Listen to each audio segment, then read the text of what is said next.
Togo, installation défectueuse à la Lonato, le personnel déménage après 3 ans d'occupation de plus de 7 milliards de FCFA pour ça, publié le 22 février 2023 par Miadjo. Togo, installation défectueuse à la Lonato, le personnel déménage après 3 ans d'occupation de plus de 7 milliards de FCFA pour ça. Il y a à peine 3 ans que le nouveau bâtiment a été ouvert, mais déjà, le personnel ayant intégré les locaux est obligé de déguerpir. La raison serait liée à des travaux défectueux tant au niveau de la menuiserie aluminium qu'à celui de la plomberie. Une partie du personnel situé au 2e étage de l'immeuble a déjà regagné l'ancien siège situé au carrefour GTA, mais une autre vague est en attente de plier bagages, le temps que le nouvel emplacement soit rénové. Et parlant d'une nouvelle destination, nous avons visité celui-ci. Presque en face de la radio Canal FM, se trouve une rue menant à l'entrée d'un ancien immeuble, propriété de la Caisse nationale de sécurité sociale,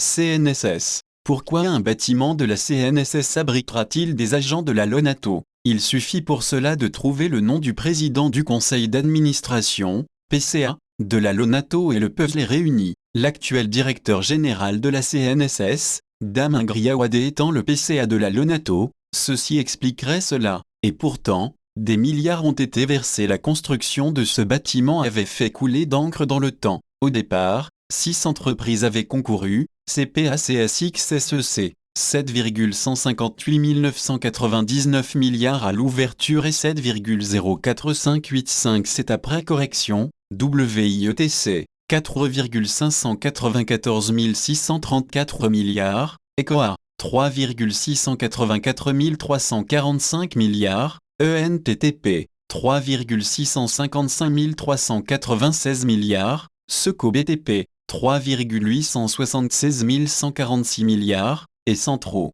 5,890 535 milliards à l'ouverture et 6,969 491 milliards après correction. Comme on peut s'en étonner, pendant que certains font baisser le prix après correction, Centro a augmenté le sien de 1,07895 milliards. Et c'est justement cette entreprise qui avait raflé la mise. Mais voilà qu'après à peine 3 d'intégration du bâtiment, des installations doivent être refaites. Malheureusement pas par la société auteur des malfaçons, de nouveaux décaissements seront effectués à l'endroit d'une autre entreprise pour les travaux de correction. Combien coûteront ces travaux? Autant chercher une fleur dans le désert. Selon des informations de sources, la garantie offerte serait de très courte durée, et aujourd'hui, l'entreprise responsable n'est pas tenue de réparer les défauts qui seraient énormes. Toute la vitrerie qui entoure le bâtiment ainsi que la plomberie serait réalisée avec des matériaux de moindre qualité. Raison du retour à la case départ.